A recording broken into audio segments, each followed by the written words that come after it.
All right, moving right along now, we're going to talk about the toolbar inside Photoshop and the various options that go with it a little bit more in depth. Now, with the toolbar, it's probably going to be the most visited panel. In fact, I have no doubt it's going to be the most visited panel in your Photoshop workflow because this is where you access everything. Even the tools that correspond to other panels are going to be located in the toolbar, so you're going to have to select them in here. Now, with regard to the toolbar itself, you can, as I mentioned in the last lesson, you can grab it and drag it outside the workflow or outside the application frame. And you can certainly click on the very top here and turn it into a double column toolbar if you like working that way. You certainly have that option. And I just want to kind of go down the list here and just kind of go through each of the various tools that we have. But I want to point out a couple of characteristics about the toolbar as a whole. Notice every tool, as you hover over it, highlights a tool, of course. Now, notice every tool has this little tiny, in fact, let me just kind of jump right in here and zoom. It's got a little tiny black dot or a black triangle at the corner there. What that indicates is that there are more tools located within this tool. So by simply clicking a tool and holding, it will plop out a menu that will show you the various tools located in there. This is basically their tool groups. So you just don't have the tool that you see in the toolbar. You've got various tools that are in addition to that. So just by clicking and holding, you can access various other tools like that. Now this top tool is, of course, the Move tool. So by selecting that, you can grab an object in your document and move it around.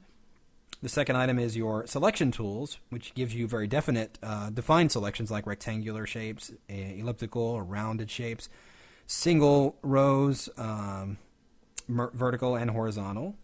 And you have your Drawing Selection tools, which is your Lasso tool, which if you take it, allows you to just draw very loose selections. You've got Magic Wand and Quick Selection tools, which makes selections based on a range of tolerances, and we'll talk about this a little bit later, but just to show you an idea, take that Magic Wand tool. If the circle is all black and I click right in there, because it's all one unified color, it's going to select the entire shape. If it were made up of a number of different colors, then it would have selected that based on a range and not gotten the entire thing. And you have your Crop tool for cropping images, slicing for web graphics and such like that. Eyedropper tool allows you to sample colors, and you can plot down counts and rulers and everything like that. The Healing tools allow you to do a lot of really quick retouching. You've got Spot Healing, Healing Brush, Patch tool, and the Red Eye tool, of course. Red Eye is a common problem in a lot of digital photos. We'll get into these healing tools a little bit later in the course, but that is where they are located. Various brush tools. The Clone tool, which allows you to sample one area of an image and repaint it on another area of your image. History brush, eraser tools, gradient tools, very, very common tool used inside Photoshop. And notice when I'm selecting each one of these tools is what's happening up here.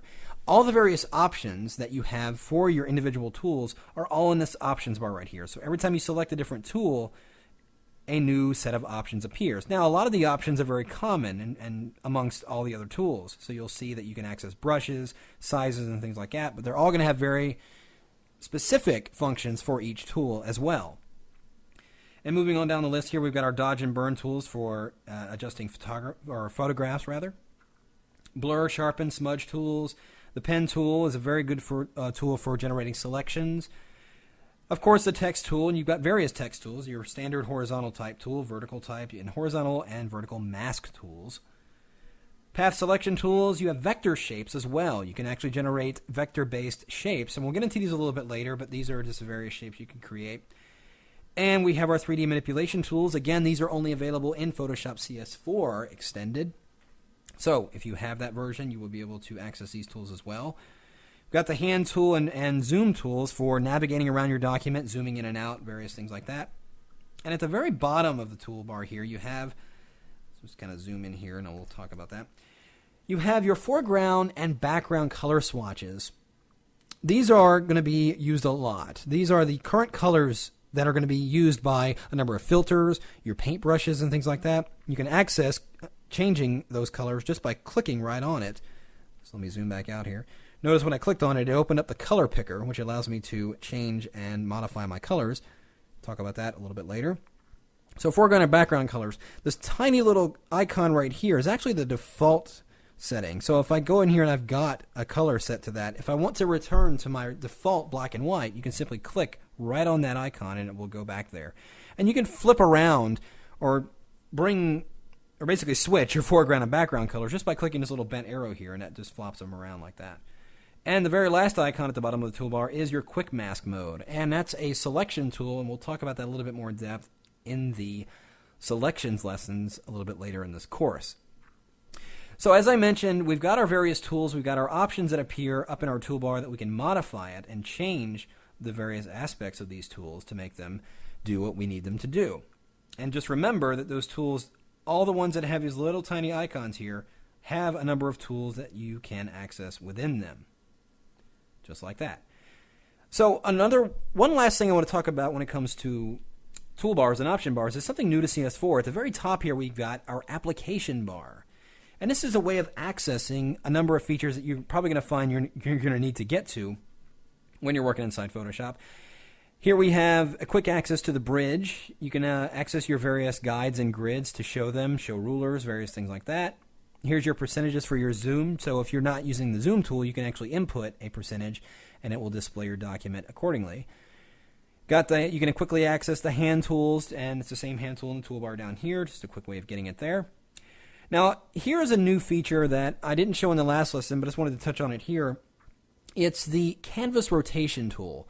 And if you're an artist, or perhaps you're working on a Cintiq or some kind of display where it's not really easy to turn the whole device, and you don't necessarily want to rotate your document, you can rotate the canvas. Now, what I mean by rotating the document is by just completely taking it and redrawing the pixels by rotating it 90 degrees clockwise or counterclockwise or such.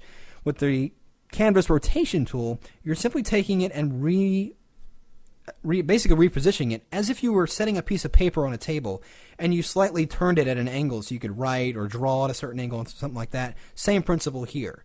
So notice when let's go back in here and reset the view. So just to give you an idea, if I take the rectangular selection tool and just draw a box, so notice it keeps it a square, it's got up and down, left to right lines. If we take that canvas rotation and give us a slight turn, that is going to know that. So I'm still drawing a rectangular selection. It looks angled because we've turned our canvas. So it's not redrawing the pixels or rotating your artwork. It's simply rotating your view of the artwork. And you can always go back into that feature and just click Reset View, and it brings you back to your original setting. The last couple of things, you've got tiling settings, which means if you've got multiple files open, you can go in here and just quickly select this, and let's go ahead and do this one right here. We'll do a 3-up. And what it will do is display all my open images in 3 columns like this. So if you've got 3 or more images open, you want to get a quick look at them, maybe even compare side to side on a particular image, this is where you would access that to bring them up. So you maybe want to do a 2 by, and you want to compare the 2 images next to each other. That's how you would do that, and you can always go back to your single frame view. Last item is your screen mode, and this determines if you want to do a quick display. So right now we're in standard screen mode, which is what we're looking at now. If you go to full screen mode with menu bars, it will basically fill your entire monitor with your Photoshop interface. And notice the background here, it's completely filled with the default gray color. If you remember in the preferences, you can change that.